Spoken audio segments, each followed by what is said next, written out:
It's Friday, 21st November, 10:30 p.m. Dear viewers, hello and welcome. You're still watching us on ERi-TV, presenting you the domestic and international news prepared for this session, live from our headquarters in Asmara. I'm Hermela Gramay, inviting you to join us on our tonight's news broadcast. Let's start with the major headlines. Training on social welfare.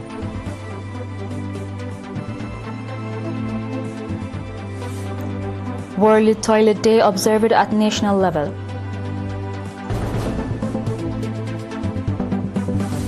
Iran denies starting nuclear talks with the US. And European Union unveils plans for military Schengen.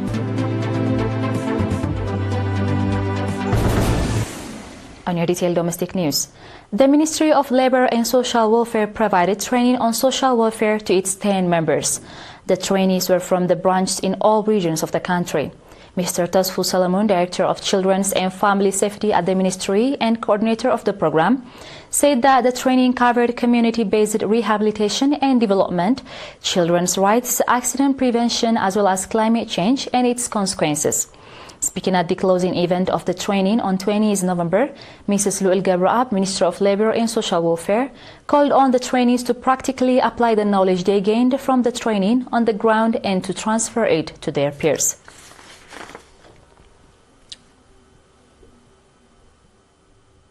World Toilet Day 2025 was observed at the national level on 20th November at Mbadarho Administrative Area, Sarajaka Subzone, Central Region. Dr. Andabruhan Tasfatsion, Director General of Public Health at the Ministry of Health, said that toilets are significant infrastructure for ensuring the health of the society. He also stated that the community-based environmental sanitation program, initiated in 2008, has created a positive impact as families nationwide are building and making use of toilets.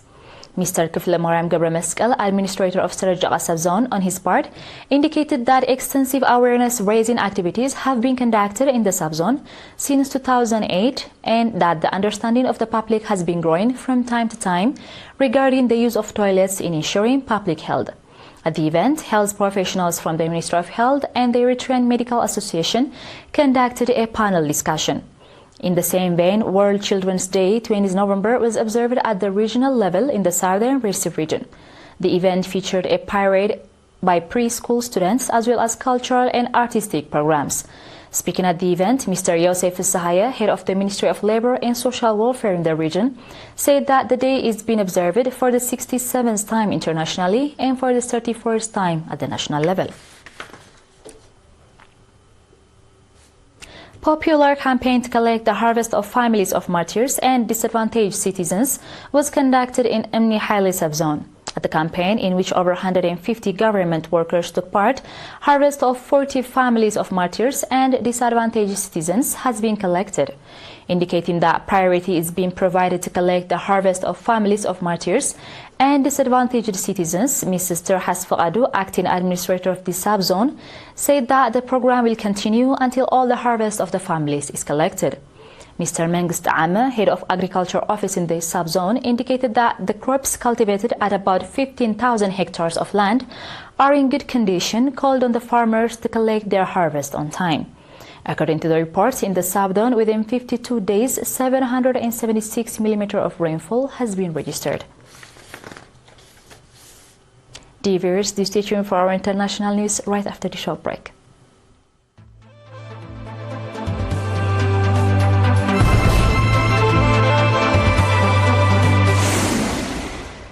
Welcome back.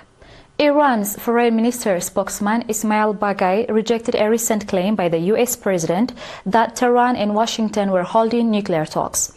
He made the remarks in an address to reporters in Tehran one day after US President Donald Trump said the United States was taken to Iran and that Tehran wanted very badly to make a deal.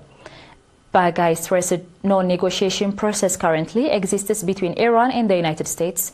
Iran and the United States previously held 5 rounds of indirect Omani-mediated talks on Tehran's nuclear program and US sanctions between April and June. A 6th round scheduled for June 15th was cancelled following Israeli airstrikes on multiple Iranian nuclear and military sites. The European Union Commission has prepared a plan for a military Schengen to facilitate the movement of troops and heavy equipment across the bloc in case of a standoff with Russia. European Union officials have long complained that it would take weeks to mobilize forces due to logistical and infrastructure problems. According to a document made public yesterday, the bloc intends to establish an European Union-wide military mobility area by 2027, seeking to cut through red tape, introduce common rules for redeployment, and provide priority access for armed forces in emergencies.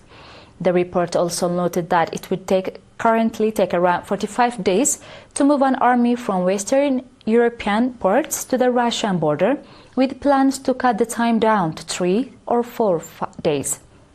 In recent months, numerous European Union officials have speculated that Russia could mount a direct attack on the bloc in several years. Moscow, however, has rejected these claims, dismissing them as nonsense. Dear viewers, we are done with the news prepared for this session, and now it's time for a quick recap of the major headlines. Training on social welfare.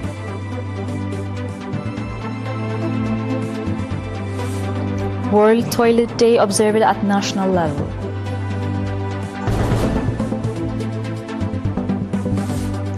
Iran denies starting nuclear talks with US. And European Union unveils plans for military Schengen. Ladies and gentlemen, that was all for tonight. Thank you for having us and have a blessed one.